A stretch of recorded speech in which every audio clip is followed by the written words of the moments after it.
नमस्कार दोस्तों, CGPSC prep में आप सभी का स्वागत है। आज का जो हमारा टॉपिक है वो जुलाई मंथ का करंट अफेयर्स करेंगे छत्तीसगढ़ के संदर्भ में। इसके पहले हमने सितंबर 2020 और मार्च 2020 का करंट अफेयर्स कवर कर चुके हैं। ठीक है, यदि आप वीडियो नहीं देखे होंगे तो डिस्क्रिप्शन बॉक्स में उसका लिस्ट मिल जाएंगे या आपको आई बटन ऊपर में आएंगे, वहाँ भी आपको मिल जाएगा, तो आप वहाँ से देख सकते हैं। जुलाई 2020 में कुछ महत्वपूर्ण टॉपिक्स हैं जिनको हम कवर करेंगे, जैसे कि आपके राम वनगमन परिपथ, इससे रिलेटेड डेटा इस बार बहुत ही इंपॉर्टेंट है जो आ सकते एग्जाम में। बोधघाट सिंचाई परियोजना और आपके गोधन न्याय योजना से रिलेटेड है। पीएससी के नया चेयरमैन और दुर्ग की लैब वाटर टेस्टिंग, वनोपज संग्रहण से रिलेटेड भी डेटा देखेंगे। ठीक है, कुछ योजना है महत्वपूर्ण, आमचो दुकान योजना, ठीक है, परिवर्तन परियोजना, स्वच्छ पेयजल योजना, सौर सुजला योजना इत्यादि। और आपके मत्स्य बीज उत्पादन में छत्तीसगढ़ की रैंकिंग, बायोटेक किसान हब का है क्या है, ठीक है, और राष्ट्रीय राजमार्ग से जो चर्चित है उनसे चीज़ें देखेंगे। और हमारे 12th सीजी बोर्ड या 10th सीजी बोर्ड के जो टॉपर हैं उनके बारे में चीज़ें हम कवर करेंगे, तो वीडियो को लास्ट तक ज़रूर देखिएगा। ओके, और यदि आप हमारे चैनल में नए हैं तो चैनल को सब्सक्राइब कर लीजिए, साथ ही बेल आइकन का बटन प्रेस कर लीजिए। और हमारे टेलीग्राम चैनल से भी जुड़ सकते हैं, वहाँ पे इसका PDF फाइल भी प्रोवाइड कराया जाता है। तो चलिए शुरू करते हैं आज का जो हमारा टॉपिक है उसको। ओके,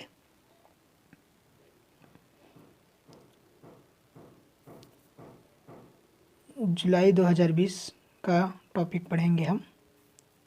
सबसे जो इम्पोर्टेंट टॉपिक है हमारा वो है आपके गोधन न्याय योजना। गोधन न्याय योजना कब से स्टार्ट हुआ, इस डेटा को याद रखिएगा। कब से? हरेली पर्व से। ठीक है, गोधन न्याय योजना है क्या, इसको थोड़ा सा देख लेते हैं। गौ पालन को आर्थिक रूप से लाभदायी बनाने तथा खुले में चराई की रोकथाम। ओके, फर्स्ट पॉइंट, खुले में चराई की रोकथाम तथा सड़कों एवं शहरों में जहां तहां आवारा घूमते पशुओं के प्रबंधन एवं पर्यावरण की रक्षा। तो 3 टॉपिक इससे जुड़े हैं। पहले तो खुले में चराई की रोकथाम, सेकेंड है आपके शहरों में जो आवारा घूमते हुए जो पशु है उनके प्रबंधन, और थर्ड है पर्यावरण की रक्षा। तो आपके एग्जाम में ऐसा आ सकते हैं गोधन न्याय योजना में से रिलेटेड कौन कौन सी चीज़ें सही हैं उसके अंतर्गत। तो इस पॉइंट को, तीनों पॉइंट को आपको ध्यान में रखना है। ठीक है, ओके, चलिए अब इससे रिलेटेड कुछ चीज़ें और हैं उनको कवर करते हैं। जैसे आपके वर्मी कंपोस्ट का निर्माण। ठीक है, वर्मी कंपोस्ट का जो निर्माण है टोटल कितने गांव में? टोटल 5000 गांव में, जिसमें राज्य के 2200 गांव, ठीक है, 2200 गांव में इसका निर्माण हो चुका है। ठीक है, 2200 में हो चुका है। ठीक है, 2800 में निर्माण कार्य जारी है। ओके, वर्मी कंपोस्ट का निर्माण जो है महिला स्व सहायता समूह के माध्यम से किया जा रहा है। ओके, चलिए अब इसमें एक डेटा आपको कवर करना है, विश्व पशुगणना। विश्व पशुगणना 2019 में आए। इससे रिलेटेड जितने भी डेटा है सीजी के परिप्रेक्ष्य में और भारत के परिप्रेक्ष्य में जो इम्पोर्टेंट चीज़ें हैं उनको आप लिस्ट बना के उसको याद रखना है। ठीक है,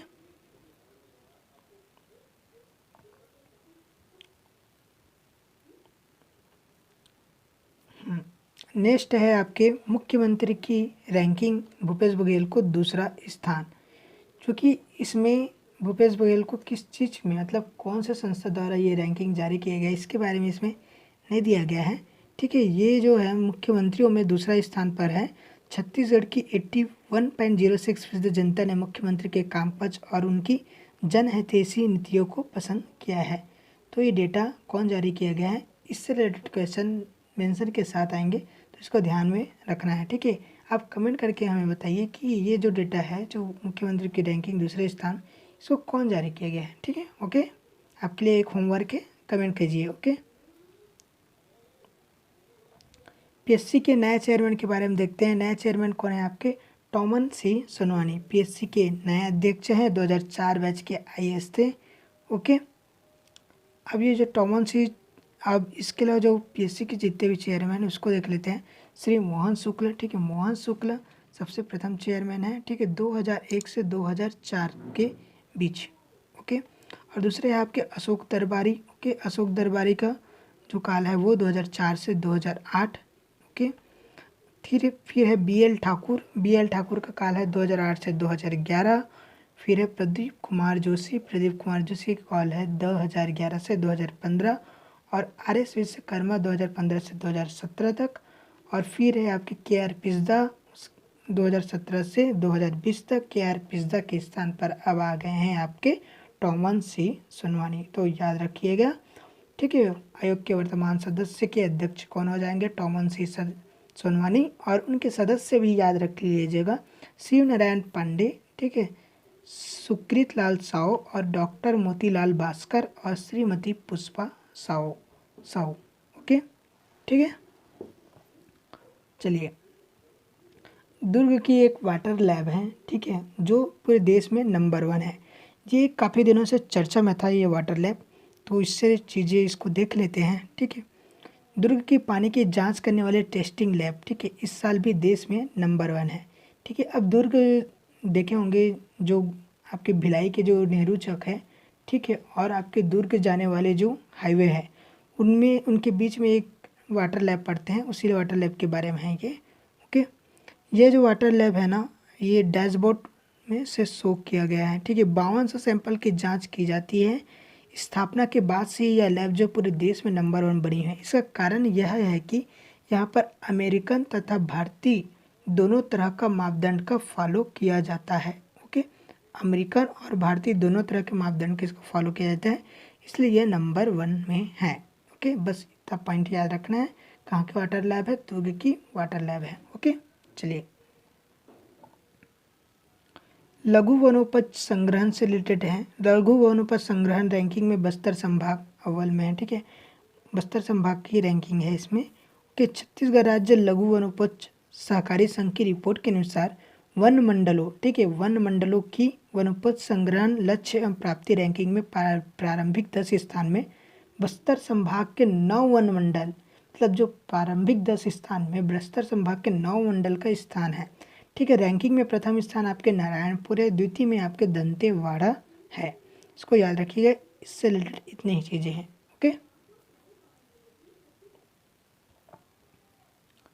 छत्तीसगढ़ को ई पंचायत पुरस्कार, ठीक है, ई पंचायत पुरस्कार देश में दूसरा स्थान है।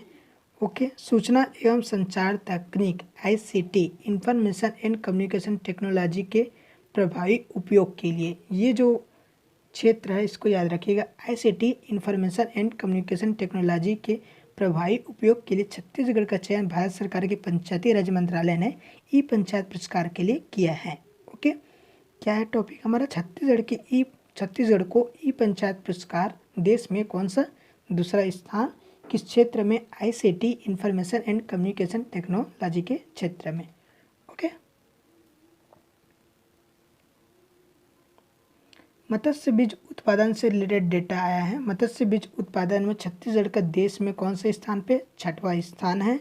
ठीक है, मत्स्य बीज उत्पादन के मामले में राज्य आत्मनिर्भर तो है ही, राज्य के मत्स्य किसानों की आवश्यकता पूर्ति करने के साथ साथ उड़ीसा, मध्य प्रदेश, महाराष्ट्र, बिहार और उत्तर प्रदेश के किसानों को भी मत्स्य बीज का निर्यात किया जा रहा है।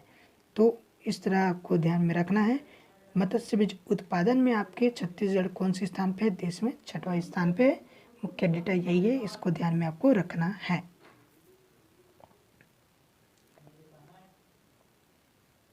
इसका लक्ष्य भी है, लक्ष्य आपको ध्यान में रखना है। वर्ष 2020-21 में 285 करोड़ मानक, ठीक है, मत्स्य बीज उत्पादन का लक्ष्य है। कितने करोड़? 285 करोड़ बीज मानक। ठीक है, तो ध्यान रखना है, 285 करोड़ का को लक्ष्य है। चलिए, अब एक योजना है, योजना का नाम है आमचो दुकान तुमचो द्वार। आमचो दुकान तुमचो द्वार, सबसे पहले योजना किस जिले से रिलेटेड है इसको ध्यान में रखना है। तो योजना है आपके दंतेवाड़ा जिले। ठीक है, दंतेवाड़ा जिले में की योजना है ये।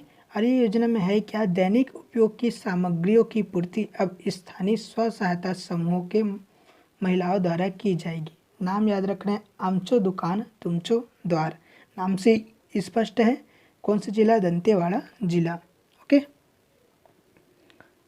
इसी तरह सेम इसी पैटर्न में है आपके बैंक संगवारी तुमचो द्वार योजना। ये है आपके दक्षिण बस्तर दंतेवाड़ा से रिलेटेड। ठीक है, इसको ध्यान में रखना है। और आपको याद रखना है ये क्या है, सरकारी योजनाओं का भुगतान घर पर ही समय पर हो, इसके लिए बैंक संगवारी तुमचो द्वार योजना शुरू की गई है। ओके, संबंधित जिला और योजना क्या है, ये चीज़ें बस ध्यान में रखना है आपको। ठीक है, आगे बढ़ते हैं। परियोजना, परिवर्तन परियोजना है क्या? ये परिवर्तन परियोजना है आपके HDFC बैंक की परिवर्तन परियोजना। कौन से bank? HDFC bank. Okay, bank के वित्तीय सहयोग से वित्तीय संस्था द्वारा बालोद जिला के गुंडरदेही एवं बालोद विकासखंड के 12 गांव में समग्र विकास कार्यक्रम के अंतर्गत आप क्या जाते हैं, योजना मनरेगा वगैरह और कुछ भी योजना है जो सामाजिक कल्याण से रिलेटेड रहते हैं, समग्र विकास कार्यक्रम। ठीक है, ये योजना। ठीक है, कौन से बैंक? HDFC बैंक की सहायता से। कौन से जिले? बालोद जिले के गुंडरदेही एवं बालोद विकास खंड। ओके, ध्यान में रखिएगा। योजना का नाम है आपके परिवर्तन परियोजना। अब बात करते हैं हम बोध घाट सिंचाई परियोजना, मोस्ट इम्पॉर्टेंट। बोध घाट सिंचाई परियोजना इंद्रावती नदी पर प्रस्तावित है, जो कि गोदावरी नदी की मुख्य सहायक नदी है। इंद्रावती नदी आपको पता ही होंगे, ये आपकी इंद्रावती नदी। ठीक है, ये इसका सहायक नदी, यहाँ से आते हैं हमारे इंद्रावती नदी। ठीक है, ये आपके हो जाएंगे गोदावरी नदी, इंद्रावती नदी। ओके, ये उनके सहायक नदी। तो इसी पे बेस्ड है हमारे बोध घाट सिंचाई परियोजना। ठीक, ये इंद्रावती नदी की लंबाई आपको पता ही होंगे 264 किलोमीटर है। और ये जो है बोध घाट परियोजना जो है दंतेवाड़ा जिला के विकासखंड एवं तहसील कौन से आपके? गीदम के पास ग्राम है बारसूर से लगभग 8 किलोमीटर दूरी पर स्थित है। यदि जगदलपुर से इनकी दूरी की बात करें तो 100 किलोमीटर लगभग है। ठीक है, ये बोध घाट सिंचाई परियोजना। इस परियोजना से लाभ किनको है, इनको देख लेते हैं। सबसे इम्पोर्टेंट चीज़, ये जो लाभ होगा बस्तर के लोगों को मिलेगा। ठीक, यह परियोजना जो है जल विद्युत उत्पादन इसके अलावा सिंचाई परियोजना के रूप में भी तैयार किया गया है। पहले इसका लक्ष्य सिर्फ जल विद्युत उत्पादन का था, लेकिन अब इसका जो लक्ष्य है वो सिंचाई परियोजना के रूप में भी हो गया है। तो इस तरह बस्तर के लोगों को दोहरा लाभ मिलेंगे। ओके, इससे जो फ़ायदा होंगे, जो लाभान्वित जिले हैं आपके दंतेवाड़ा हो जाएंगे, बीजापुर हो जाएंगे और सुकमा जिले हो जाएंगे। इनके नहरों, अब ये तीनों जिलों में नहर बिछाए जाएंगे। नहरों के माध्यम से 3,66,580 हेक्टेयर 3,66,580 हेक्टेयर में सिंचाई की जलापूर्ति होगी। और बस्तर संभाग का जो सिंचाई प्रतिशत आपको पता ही है सबसे न्यूनतम है। तो अब इनके जो सिंचाई प्रतिशत है, जो पूरे बस्तर अंचल का सिंचित रकबा हो जाएंगे आपके 72% हो जाएगा। तो इसको भी याद में रखना है। इससे बस्तर की अर्थव्यवस्था में बहुत परिवर्तन हो जाएंगे। तो ये बहुत ही महत्वपूर्ण है। ये जो बोध घाट परियोजना है ना, ये जो परियोजना आपके जो साउथ में जो परियोजना चल रहे थे पोलावरम परियोजना, उसी के टाइम ही दोनों पास हुए थे। लेकिन पोलावरम परियोजना की जो प्रोसेस है वो बहुत आगे बढ़ चुके हैं, लगभग 75% कवर हो चुके हैं। लेकिन ये बोध घाट परियोजना अभी स्टार्ट होने वाले हैं। ठीक है, तो इसको याद रखिएगा। इस परियोजना में आपके 300 मेगावाट विद्युत का उत्पादन होगा, इसको भी ध्यान में रखना है आपको। ठीक है, तो इस तरह ये बोध घाट सिंचाई परियोजना से रिलेटेड कुछ महत्वपूर्ण डेटा है और कुछ तथ्य है जो हम आपको कवर करा दिए। और हम बात करते हैं नेक्स्ट आपके सौर सुजला योजना। सौर सुजला योजना से रिलेटेड है। वर्ष 2020-21 में 20,000 सोलर पंप स्थापित करने का लक्ष्य है। फर्स्ट इंपॉर्टेंट चीज़ें याद रखना है आपको, वर्ष 2020-21 में 20,000 सोलर पंप स्थापित करने का लक्ष्य है और 281 सोलर जल शुद्धिकरण संयंत्र भी स्थापित किए गए हैं। तो इससे रिलेटेड चीज़ें बस इतना ही है, इसको ध्यान में रखना है आपको। हाथी को मृत्यु हुए थे, बीच में चर्चा में थे न्यूज़ में काफ़ी। ठीक है, हाथियों की मृत्यु के लिए एक जांच समिति बनाई गई है। तो कभी कभी ऐसे क्वेश्चन पूछ देते हैं। तो उस जांच समिति का जो प्रधान जो मुख्य है, उसका अध्यक्ष है, उसके बारे में याद रखेंगे। इस कमेटी की अध्यक्षता कर रहे हैं आपके प्रधान मुख्य वन संरक्षक श्री केसी बेवर्ता, नाम क्या है, श्री केसी बेवर्ता, आपको ध्यान में रखना है। इसकी अध्यक्षता कर रहे हैं। हाथियों की मृत्यु के लिए जांच समिति की अध्यक्षता।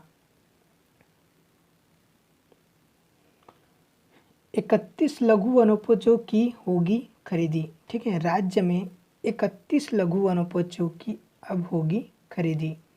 धीरे धीरे राज्य ने लघु वनोपजों, नए नए लघु वनोपज को शामिल कर रहे हैं ताकि एमएसपी में उसकी खरीदी हो सके, ताकि लोगों को अधिक से अधिक लाभ हो सके। ओके, छत्तीसगढ़ के ग्रामीण अंचल और आदिवासी अंचल के लोगों को इससे ज़्यादा लाभ हो। इसमें राज्य सरकार की मंशा जो चल रही है, स्टार्टिंग में आपके कितने थे, 25 से प्रारंभ में जो मुझे याद है जहाँ तक 7 थे, उसके बाद धीरे धीरे बढ़कर 25 हुए। 25 से बढ़कर अब 31 लघु वनोपज को शामिल कर दिया गया है। इनका जो इनका जो उद्देश्य है, ये 31 लघु वनोपज को समर्थन मूल्य पर खरीदी करेंगे। इससे एक रेट निर्धारित हो जाएंगे और जो इनके जो संग्रहण करते हैं उनको भी एक बहुत बेनिफिट होगा। तो इनमें जो शामिल है नए लघु वनोपजों में, उनको देख लेते हैं आपके कौन कौन से हैं। ठीक है, वन तुलसी बीज, वन जीरा बीज, इमली बीज, बहेड़ा कचरिया बीज, हर्रा कचरिया, नीम बीज, ठीक है, इत्यादि बीज को शामिल किए गए हैं। वन तुलसी बीज, अब इनके जो रेट है एमएसपी के उसको भी याद रखना है आपको। वन तुलसी बीज है आपके 16 रुपये, वन जीरा बीज आपके 70 रुपये, इमली बीज आपके 11 रुपये, बहेड़ा कचरिया बीज 20 रुपये, हर्रा कचरिया 25 रुपये तथा नीम बीज आपके 27 रुपये। आपको क्या करना है, एक तरफ लघु वनोपजों का नाम लिखना है, दूसरी तरफ उनके एमएसपी लिखना है। इस तरह आपको इसको याद करना है। ठीक है, वर्ष 2018 में आपके कितने थे, 7 लघु वनोपज ही थे जिनका समर्थन मूल्य पर खरीदी किया जा रहा था, लेकिन अब धीरे से बढ़कर 25 हुए, फिर 25 के बाद अब हो गए 31। तो चलिए 31 लघु वनोपजों के नाम भी देख लेते हैं। ठीक है, 2018 में 2019 में जो इंटरव्यू हुआ था, ठीक है, तो उसमें 25 लघु वनोपजों के नाम पूछा गया था स्टूडेंट से। तो कुछ स्टूडेंट तो बताए होंगे और कुछ स्टूडेंट 25 लघु वनोपज का नाम थोड़ी नहीं याद रखेंगे। तो उस टाइम जो करेंट में काफ़ी चर्चे में थे, तो उस टाइम ऐसा पूछे थे।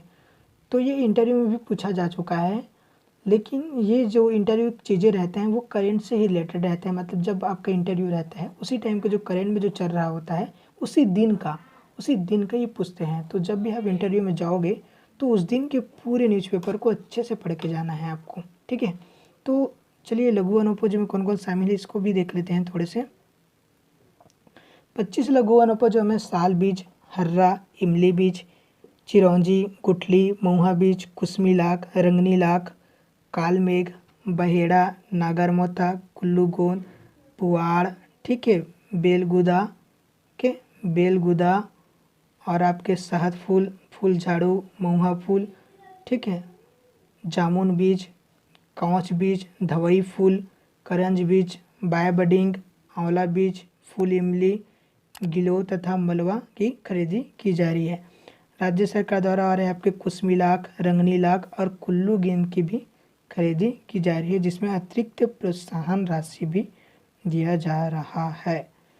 तो इस तरह इससे रिलेटेड चीज़ें हमने देखें। ओके, चलिए अब इसको अच्छे से ध्यान में रखिएगा। आगे बढ़ते हैं हम।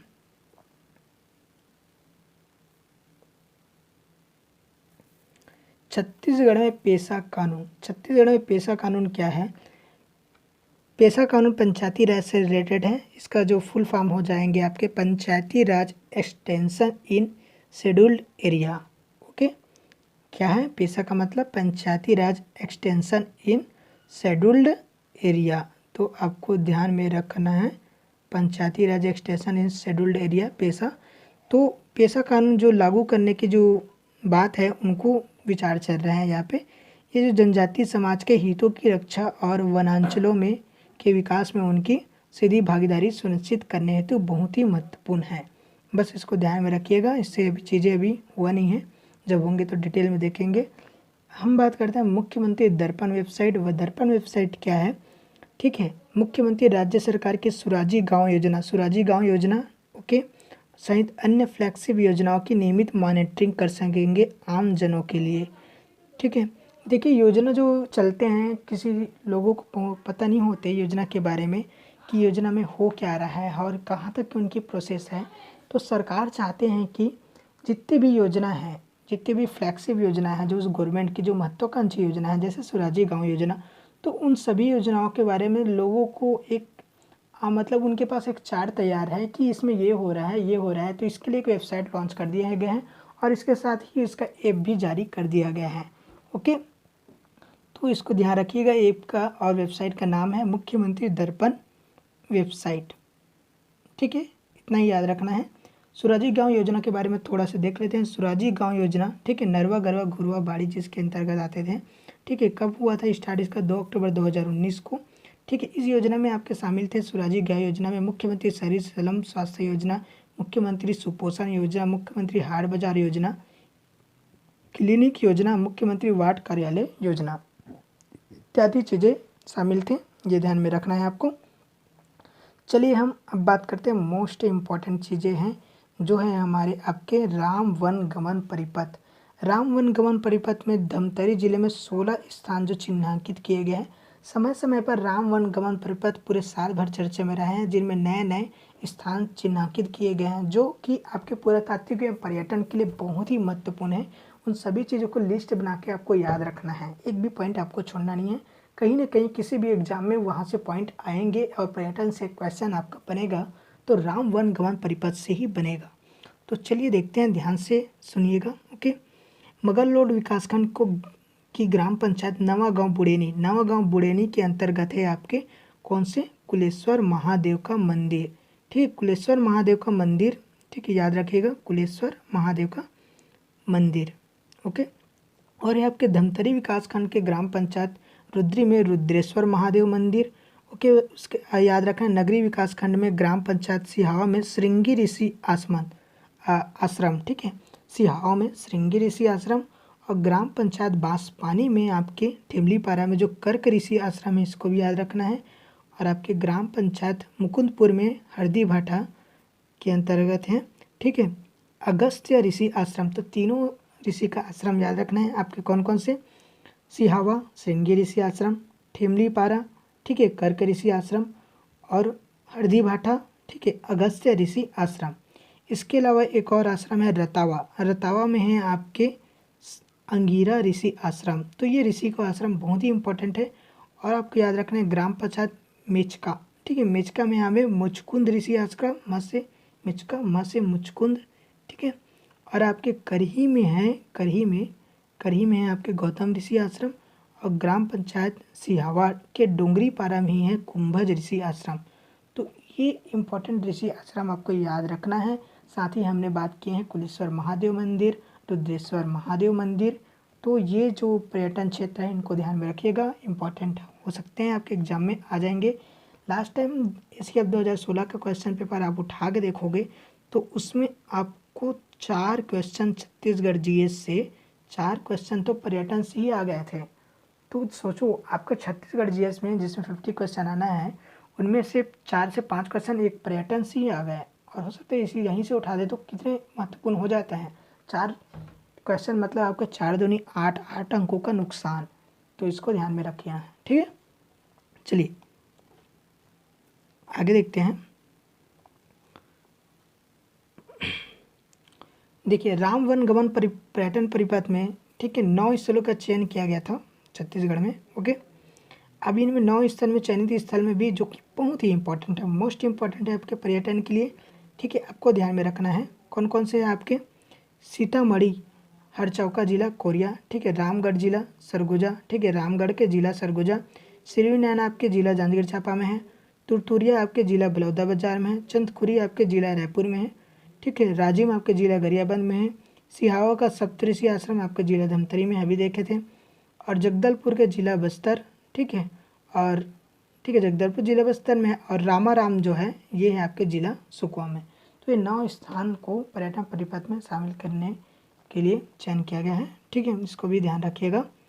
तो इसको आपको क्या करना है, एक मैप ड्रा करना है, छत्तीसगढ़ का मैप। सिंपली आपको ऐसा एक मैप बनाना है छत्तीसगढ़ का। ठीक है, उस मैप बनाने के बाद यहाँ से चालू करके ऐसे आपके आएंगे, पूरे स्थान को ऐसे से लिख लेना है और पढ़ लेना है। ठीक है, चलिए। वृहद ठोस अपशिष्ट प्रसंस्करण संयंत्र, इससे रिलेटेड कुछ डेटा है।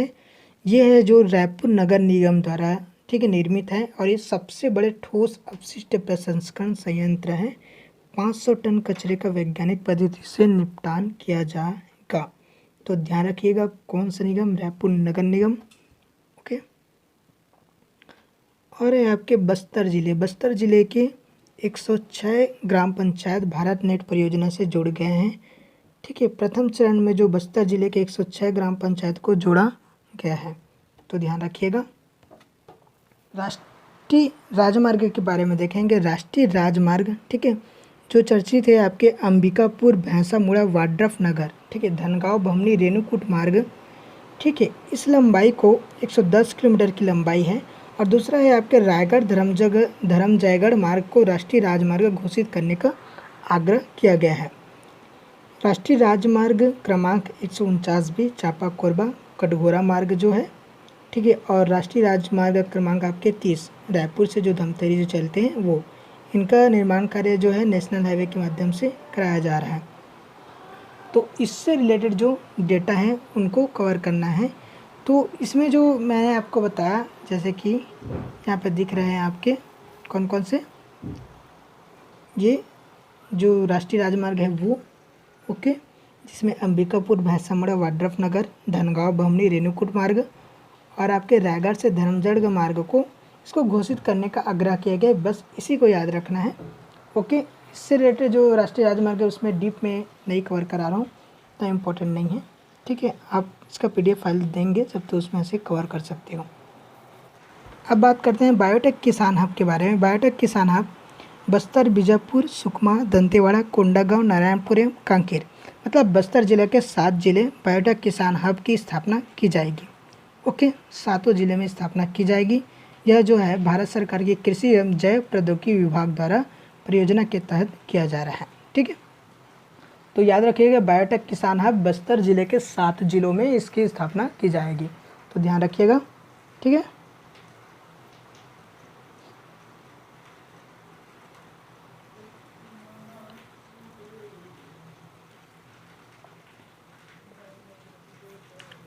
कृषि ऋण से रिलेटेड डेटा देखते हैं। सहकारी समितियों के माध्यम से ब्याज मुक्त कृषि ऋण दिया जा रहा है। ठीक है, किसानों को 4,600 करोड़ रुपए का ऋण वितरण का लक्ष्य है। कितना लक्ष्य है? 4,600 करोड़ रुपए का ऋण वितरण का लक्ष्य है। 2,721 करोड़ रुपए का ब्याज जो है मुक्त अल्पकालीन कृषि ऋण सहकारी समितियों के माध्यम से वितरित किया गया।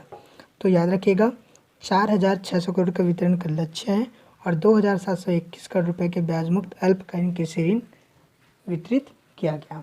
तो इसमें इतना ही पॉइंट है, ध्यान रखिएगा। अब हम बात करते हैं